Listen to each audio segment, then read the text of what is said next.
"I'd rather be dead than cool." Kurt Cobain wrote that in his journal years before the world knew his name. By 27, the world knew. And by 27, he was gone. Kurt Cobain sold over 75 million records with Nirvana. Nevermind did not just change music, it changed culture. When he was found dead on April 8, 1994, his mother Wendy said 5 words that defined everything. Now, he's gone and joined that stupid club. His remains were cremated. A portion of his ashes and personal belongings were sealed inside a private memorial maintained by his family in Aberdeen, Washington, his hometown, the place he never stopped belonging to. For 32 years, that memorial stayed sealed. Then they opened it. What they found inside was never on any record. Kurt had left something behind, and it directly contradicts the official story of how he died. For 32 years, nobody disturbed that memorial. Aberdeen is a small logging town on the coast of Washington state. Most people drive through without stopping. The memorial sat on private family property, away from fans, away from media. No cameras, no access, no exceptions. Then the family made a decision. The memorial was going to be opened. Why now? Why after 32 years? The emotional reason came first. Frances Bean Cobain was 20 months old when her father died. She grew up without a single memory of him. Everything she knows came from other people's stories, footage, and opinions. The family wanted to see what had been sealed inside. Then came the official reason. A structural review of the memorial's outer casing identified moisture concerns that required preservation work. But here is something most people do not know. That review was completed 18 months before anything happened. For a year and a half, the results sat untouched. Nobody has explained the delay. What were they not ready to face? A small team was assembled. No press, no estate executives, no representatives from Courtney Love's management. Kurt had not been passive before he died. He had been writing, and his family had sealed something inside that memorial they never intended for the public. To understand what was found, you first need to understand why Aberdeen was chosen. Because it was not where Kurt became famous. It was where he was still human. When Kurt died, the grief shattered a generation. Vigils gathered outside his Seattle home. A public memorial at the Seattle Center drew 7,000 people. He was 27. Kurt's mother, Wendy O'Connor, made the decision to keep a portion of his ashes in Aberdeen. She rejected Seattle. She rejected Los Angeles. She chose the town where Kurt grew up, where he wrote his first songs, where the world had not yet touched him. The memorial was simple. Private property, family access only, flowers left on anniversaries, no public shrine. That matters more than it sounds. Because Wendy did not just place ashes inside, she placed materials Kurt had given to people close to him in the weeks before his death. Items she gathered and sealed away from the industry, the press, and the estate. The memorial was not just where Kurt rested, it was where his family kept what the world was meant to one day find. The morning was cold and wet. Aberdeen in the Pacific Northwest rarely offers anything else. The property was closed. Family members had asked neighbors to stay away. A single private security guard stood at the entrance. The team was 3 people. 1 preservation specialist, 1 structural engineer, 1 family representative. The equipment was minimal, climate sensors and archival containers for document handling. Frances Bean's attendance has never been confirmed. Imagine being Frances, a woman who never knew her father, waiting to find out what he left behind inside a memorial she may never have seen opened. The work took 4 hours. When the inner chamber was finally accessed, the team stepped back. The family representative moved forward alone. It was the first time since Wendy sealed it that any human being had looked at Kurt Cobain's final resting place. 32 years of silence. And now this. Here is something important to understand about what they found. The inner container was archival sealed. Wendy had used preservation-grade materials designed for document storage, not for memorial urns. That kind of choice is deliberate. Whoever made it expected the contents to be recovered, and they wanted everything inside to survive. Then the objects were found, items inside the memorial that appeared on no record. No inventory, no documentation. The family representative asked everyone to leave. Something had been found, something significant. The documented items were accounted for first: a portion of Kurt's ashes inside a sealed urn, his favorite flannel shirt, folded beside it, a small journal with sketches and lyrics, a photograph of Francis Bean as an infant, taken just weeks before his death, and a tiny knitted cap, Francis Bean's baby hat, placed inside by Wendy. Think about that for a moment. A grandmother sealing her granddaughter's baby hat beside her son's ashes because she wanted some part of that child to stay with her father. Francis was 20 months old. She would never remember him. She would grow up seeing his face on strangers' t-shirts before she ever understood who he was. She would spend decades untangling grief from legacy, private pain from public mythology. That hat was not a keepsake. It was a grandmother trying to give her son the one thing he would never get to watch grow up. Most people would see that and think it was a gesture of love. But think about the woman who placed it. A mother who had watched her son struggle with pain his entire life, who had watched the industry chew him up and the people closest to him pull him in every direction, who said publicly that she was not surprised when he died. For that woman, placing a baby hat beside her son's ashes was not sentimental. It was grief mixed with fury, the fury of a mother who believed the people around her son had failed him completely.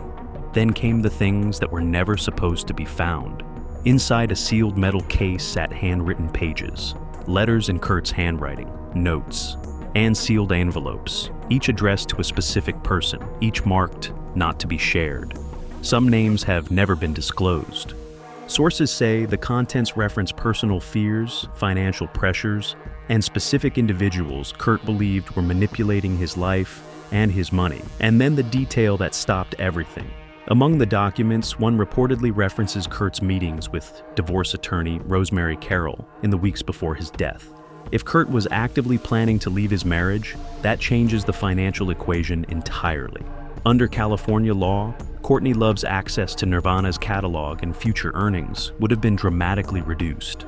If Kurt was about to walk away, the people who stood to inherit everything had a reason to make sure he didn't. Imagine being the family representative in that moment, standing in a quiet property in Aberdeen, 32 years after Kurt was sealed away, finding that he had documented the truth about the people around him. Inside the letters, those who have seen them say Kurt described a growing sense of entrapment in the final weeks of his life. Not depression, not exhaustion. Fear about the people controlling his finances and his future. Tom Grant, the private investigator originally hired by Courtney Love to find Kurt when he left rehab, confirmed it. Grant spent years documenting inconsistencies in the official account. He said publicly that Kurt was not a man preparing to end his life.